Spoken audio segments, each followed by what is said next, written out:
juróom-ñaari waxtu toftal fanweeri simili mbokk yi ñu ngi leen di nuyu di rafetlu seen ànd ak Télé Futurs Médias xibaaru ngoon gi li ci gën a fës campagne électorale bi soxal jongante palub député yi door ni ki démb ci guddi ñeent fukki liste ak juróom-ñaar war a fësal seeni programme ci diirub ñaar fukki fan ak benn loole yëpp nag askan wa bëgg mu am ci jàmm ak salaam kenn bañ cee loru demal nañ leen ca quartier généraux coalition yu gën a mag moo xam benn bokk yaakaar wala bokk coalition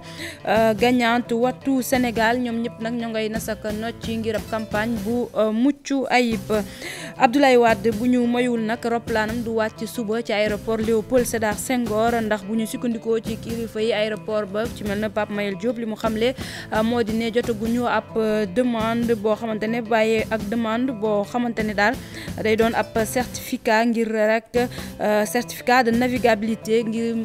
bi war a mën a tax roplaan boobu wàcc ci aéroport Léopold Sédar Senghor comme loolu nag jotuñu ko roplaan bi du mën a wàcc suba kon bokk gëmut ni Abdoulaye Wade moom dina yegg si Sénégal niki altine ni ñu ko xamle woon dinañ dem itam ca banlieue bu Ndakaaru rawatina ca Fass Mbao foofee nag askan wa ñoo yëglu ginnaaw taw yu metti yi nga xamante ne wàcc na fii ci Ndakaaru mu jural leen nag ay jafe-jafe ci mel na dem beek dikk bi ni ngeen ko gisee ci image yi daal di taga tembe lool li ñu bëgg nag moo di kilifa yi gox jàppale leen ci mbir mi laata ñuy gën a xuus ci nawet gi mbokk yi ponk yaa ngook nes tuut ñu yaatal ko.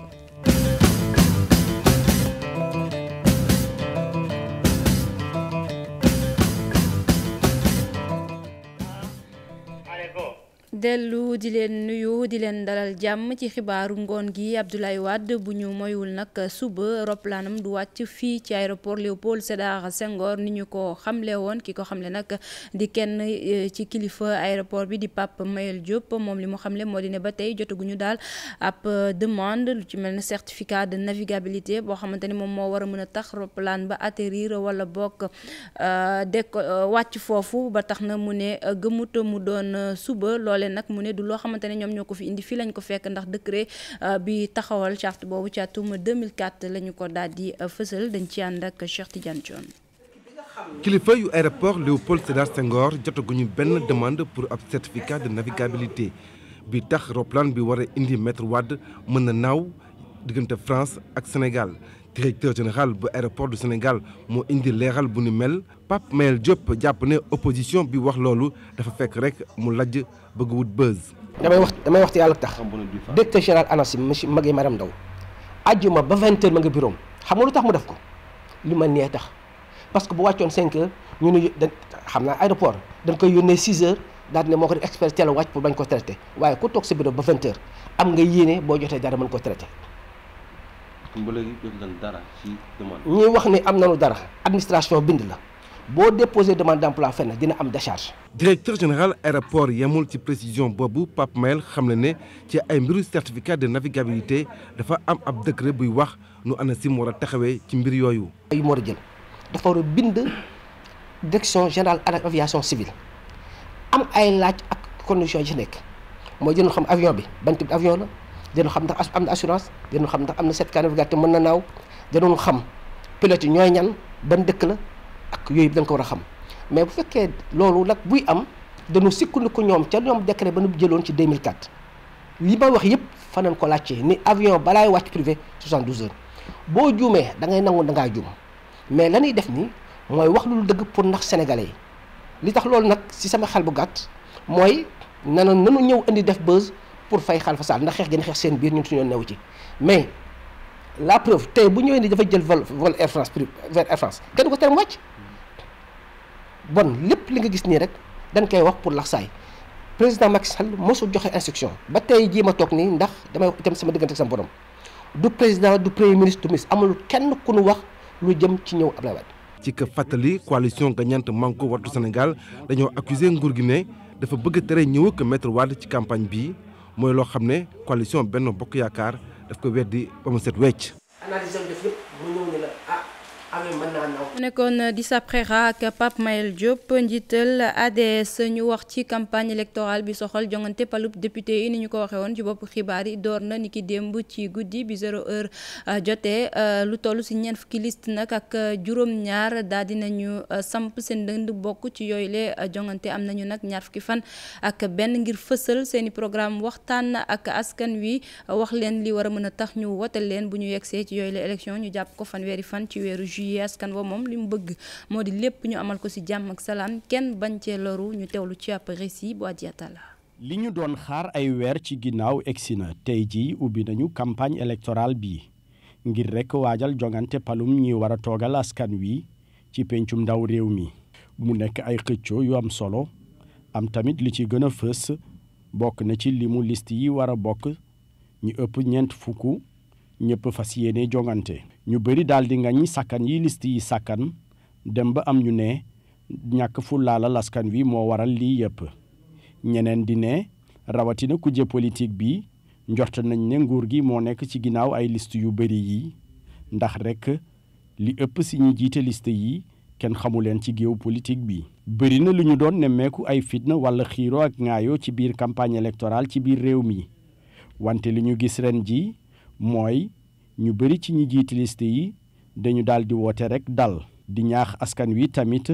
ñu daal di jëli seeni carte d'identité bésu wote bi ñu daal di sàmmonteel ak seeni yelleef ci anam yu jaar yoon ñu am yaakaar ne politiciens yi dinañ sàmmonteel ak seeni kàddu amal seeni campagne jéem a fexe rekk ba convaincre askan wi war a wote ji ci seeni dige lépp rekk ci jàmm ak salaam. Adiata la rédaction bu Télé Futurs Médias daal dina seeti yenn ci ay quartiers généraux ci mel na coalition yu gën a mag moo xam benn bokk yaakaar wala bokk coalition gagnante bu wattu Sénégal li ñu fa gis nag moo di ne gaa yaa ngi fa di waxtaan seen biir dina sakk noot ci ngir ay stratégie yoo xamante ne moom la ñu bëgg a doxalee seen campagne ngir askan wi mën leen a dégg bu woote yi jotee itam ñu mën leen a sandil xob ñu teewlu ci ab reportage bu Diafara Ba Thierno Laurent Mendy. campagne bi doore ab dal fii ci permanence bu parti démocratique sénégalais. la coalition gagnante wattu Sénégal jekk na gis nga boo yaa ngi gis dugg beeg génn bi am fi ci quartiers généraux yi ñu am yëpp boo demee ñëwee fii sunu siège yu tekki siège yu gis-gis foofu dem yaa ngi gis am na matériel boo xam ne si ñu ngi ko fiy génne di dem gis nga fi mu ne nii responsable yaa ngi ñëw. fii nag ci siège bu Benno Bokk Yaakaar ay ndaje lañ fi amal. teg nag ay stratégie yi ñu war a tëral jëm ci campagne bi. waaye ñun jàpp nañ ne liggéey bi mënul weesu lenn li ci li ci ëpp mooy dem wax ak sunu askan dem wax ak sunu mbokku sénégalais yi wax leen ne sunu yéene yëpp mooy li ñu sumb mbëbët ko di ko liggéey te li ci ëpp ca dëgg yàlla ca wax dëgg fa su yàlla rek sedde ko mooy sénégalais yi teg nañ ci seen bët. ay programme yu bëri nag coalition yi di ko waajal coalition gagnante bu wattu Sénégal di amal ab assemblée générale ngir waajal nag teertu seen tête de liste wante nag nemmeeku nañ ci coow fële ca aéroport jëm ci vol spécial bi ñu waroon annoncé am déet. li ma ci mën a xam daal mooy coow loolu du lu bees ba mu doon ñëw bu bëlee itam coow lu mel noonu duggoon na ci ñu naan yónnee nañu ñu naan yónneewu leen lu ci mën a am daal fa muy mujj rek man ñun moo ñu amal solo incha allahu rabbi Sénégalais nañu xam ni suñu tête de liste Maître Abdoulaye Wade dana wàcc ci Sénégal ci vol spécial bu nga xam ne si affrété nañ ko ba pare tey la suba la ginnaaw suba la lu mu ci mënti doon bépp galgal bu ci nguur mën a dugal itam incha allahu rabbi loolu dana am. ñun li ñu natt déggu ko ci li ñëw Abdoulaye Wade mun na ñëw ci réew mi fi la dëkk loolu kenn mënu ko ko tere te it am na sañ-sañu ñëw fi am na sañ-sañu it doon tête de liste ci élection législative doom te kenn rafetluwul loolu. kenn Sénégal rafetluwul magu ñeent fukki at ak benn jëm ci téeméeri at ñu jiital la ci yëfu xale yu ñàkk fayda yi waaye nattu Abdoulaye Wade yëpp mooy ñàkk chance bi mu am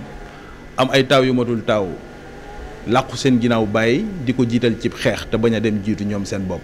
mu mel ni nag ñaar fukki fan ak benn campagne électorale yi ñeent fukk ak juróom-ñaari liste yi daañu dugg ci biir réew mi ngir fexe nag ba convaincre électorat sénégalais bi.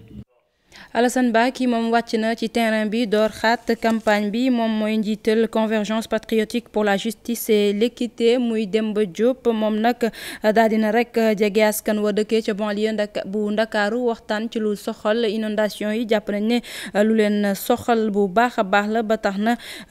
jàpp na ni daal loolu faw député yi ci assemblée nationale bii di ñëw daal di ci taxaw bu baax a baax gis ci saafara dem na moom Demba Diop ca ginnaaw raay waaye itam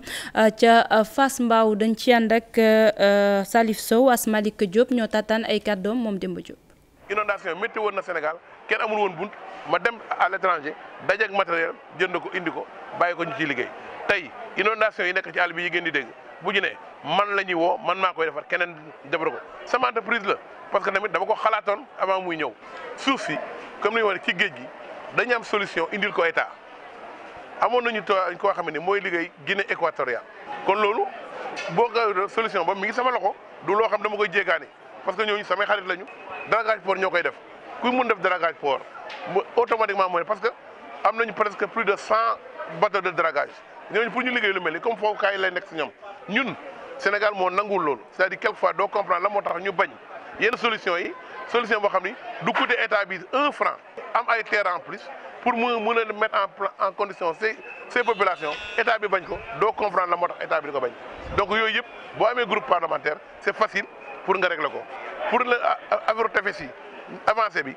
nous on avait des solutions depuis longtemps loolu tamit day bokk ci solution bi day régler waale problème tefes yi mais suuf yi nekk fi dañ leen koy jox ñu jël ko mais buñ ko doon jox ay Sénégalais sax jarul mer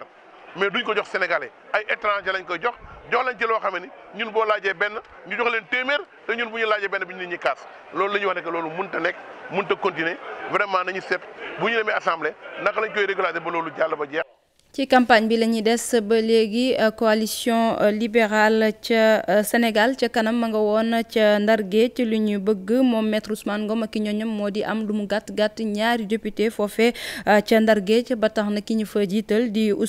Atoumane Gueye ne ñu ngi liggéey ci mbir moomu ndax Ndar nag mérité naa am lu ni mel rawatina seen liste mi ñu njort ne bu yegsee ci assemblée nationale daanaka ay jafe-jafe ñi fa dëkk dina daal di jeex moom Atoumane Gueye ñu teewlu ay kàddoom ci micro Ousseynou Diop Habib Seck.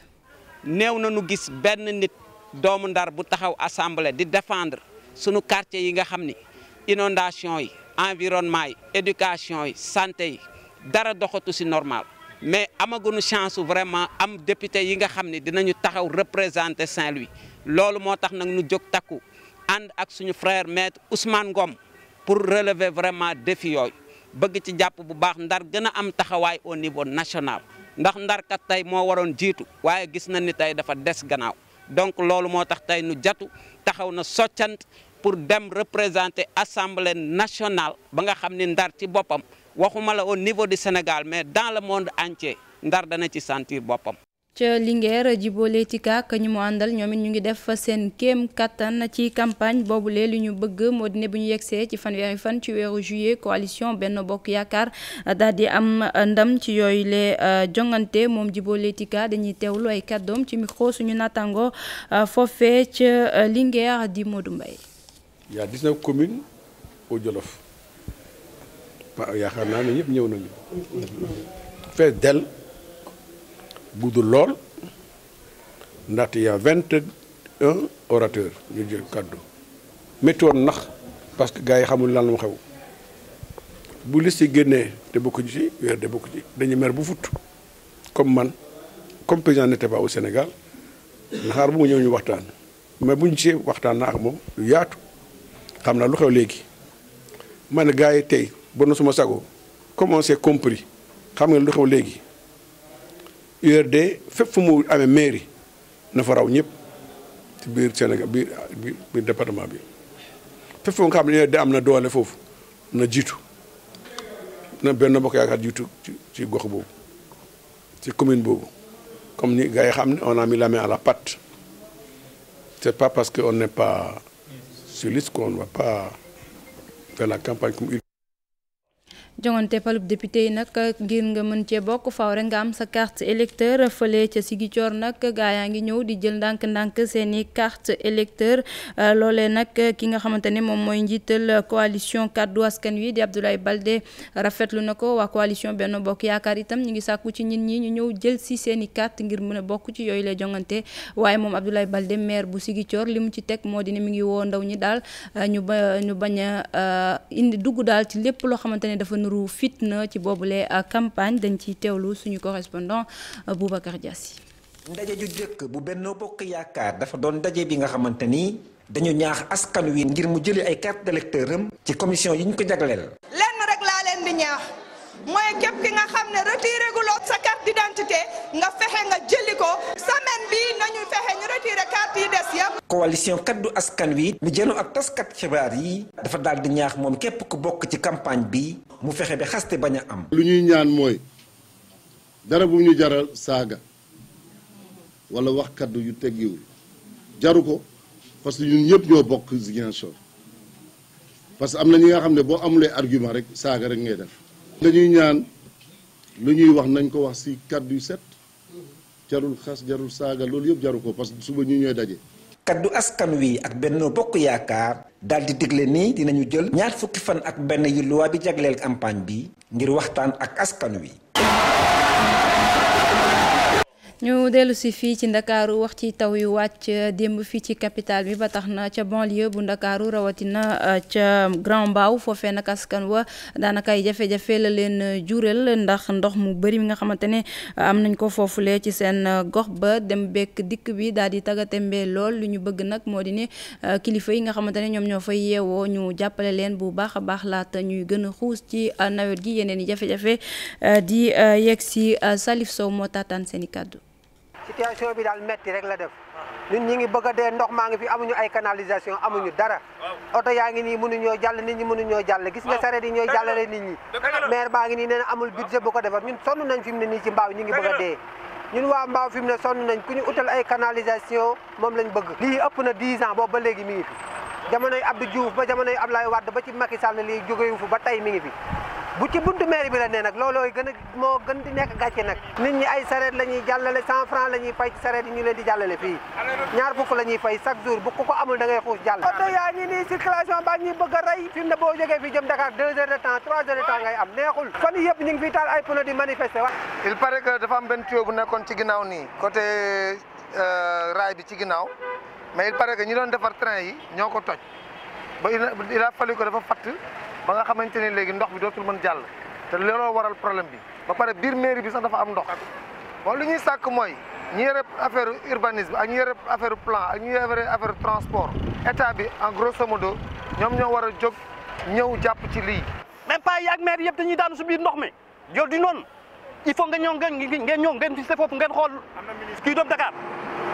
yow gis nga abutage bi fu tol tambe te aussi saret bu ñuy dem encore gis nga yoon bi encore saret lañu jël man maa ngi dëkkee fii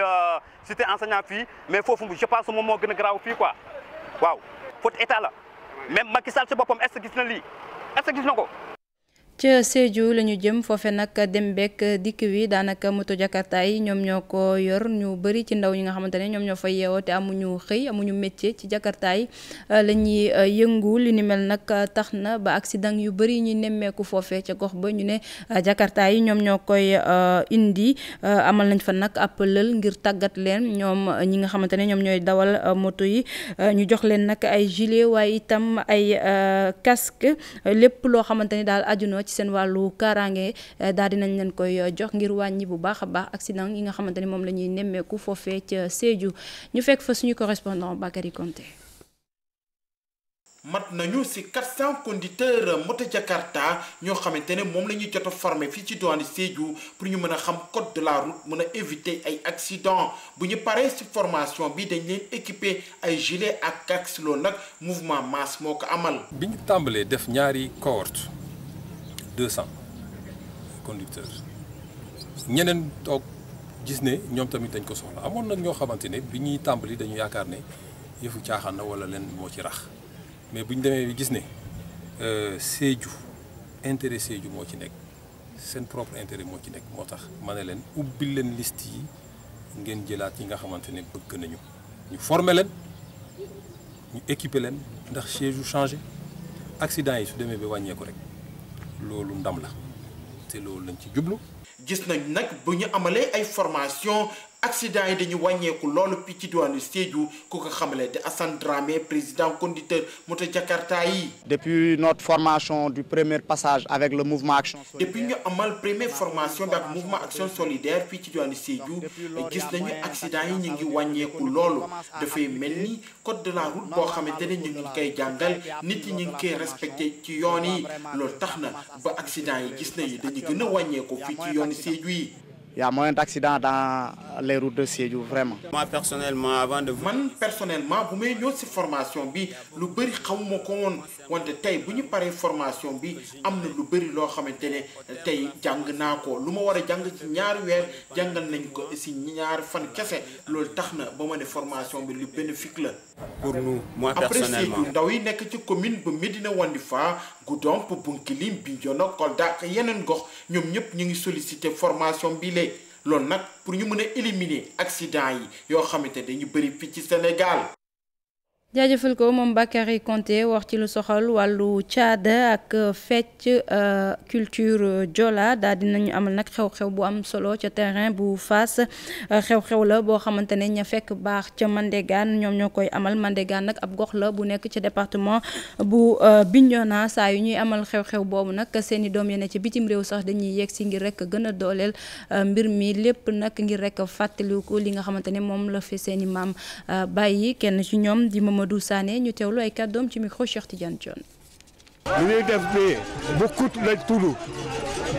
bukkut joolaa yi ñooy def bukkut boobu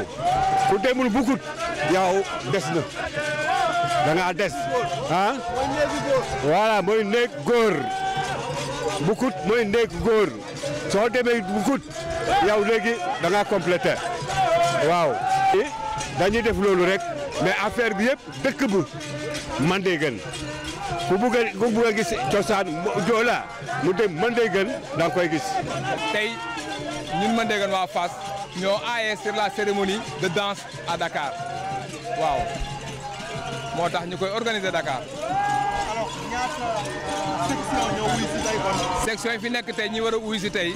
y a presque 10 sections ñoo fa war a ñëw fekk. Le son de mon peuple di titre téere bi nga xamante ne Ansou Boroko Mané moom moo ko bind ci biir boobu le téere nag mu dëxañ ci jaar-jaaru soxna Balante bi di Simone Mané bëgg na nag ne képp koo xamante ne soxna nga bàyyi xel bu baax a baax ci kooku li mu def ak jaar-jaar gu mucc ayib goo xamante ne jàpp nañ ne war nañu ko jàngal képp kuy jigéen képp kuy ndaw itam di sa Préra ak Modou Diop fekkee nañu cérémonie de dédicace bi.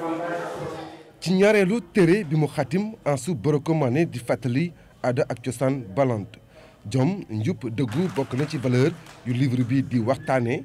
histoire bi nag ab soxna bu tudd Ambi Fass Simone Mané jigéen bu mën góor moo ko porté. am na yeneen valeur kersa com yooyu valeur la yu nga xam ne baax na jub baax na tant que nit jubul il est sûr et certain que du mun a suñu koom-koom yi du mun a dem ci kanam ñu ngi wax Sénégal émergent donc Sénégal émergent mënul dem fenn tant que changé ñu suñu jikko yi. bu weesoo après ab histoire bindkat bi xalaat ne histoire soxna si war naa mën a inspiré xale yu jigéen yi Sénégal rawatina jigéenu Balante yi. message bu muy lancé mooy ku nekk surtout jigéen Balante yi yu nga xam ne ñu ngi université ñu xam ne. am nañu valeur ñu sauvegarder ko ñu préserver ko et ñu xam ne am nañu capacité comme yeneen xale jigéen yi fu ñu yem ñoom tamit mun nañu yem foofu mun nañu dem foofu. Le sang de mon peuple moom la livre bi tudd doon na tamit plaidoyer pour morale ak démocratie. ci wàllu caada ba tey ñu wax ci artiste bi di Nigga Mass ñu gën koo xamee nag ci l'enfant du Nil moom nag ma nga woon ca tugal ngir rek fësal li nga xamante ne moom lay def ay texte la yoo xamante ne lu ci ëpp mi ngi ko axé ci panafricanisme moom Nigga Mass li mu bëgg daal moo di foofee ca tugal bu fa dajeek doomi Afrique fexe ba fàttali leen fi ñu jógee ngir rek ñu bañ ko fàtte Ibrahima Camara di suñu ndaw mi ñu teewal foofee ca Paris daje nag moom. le magicien et le chirurgien des mots, à qui on a confié l'art de décrire les mots, pour apaiser les douleurs et les cris des mômes.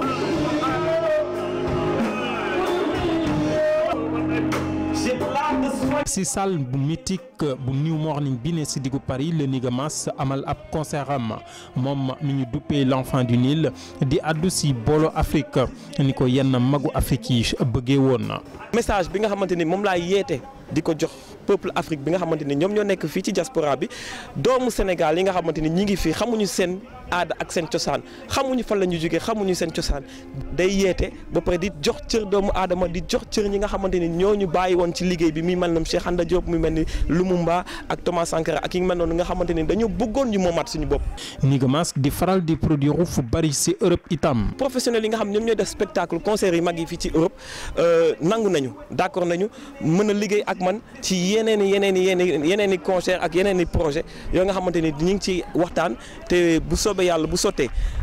culture ak aada ak cosaanu Afrique dinañ ko défendre ba suñu doole jeex ci. ni ay artistes sénégalais yu néew l'enfant du Nil nekk ci yoonam di liggéey yi itam ak professionnalisme. mu ngoog fii la ñu yem ak yéen ci xibaar yi jaajëfal leen bu baax a baax ci teewlu bi fileeg simili yu néew Cheikh Tidiane Diawo dina fi teew xibaar yi ci français lay doon ñu ñaanal leen guddi jàmm ak programme yu Télé Futurs Médias.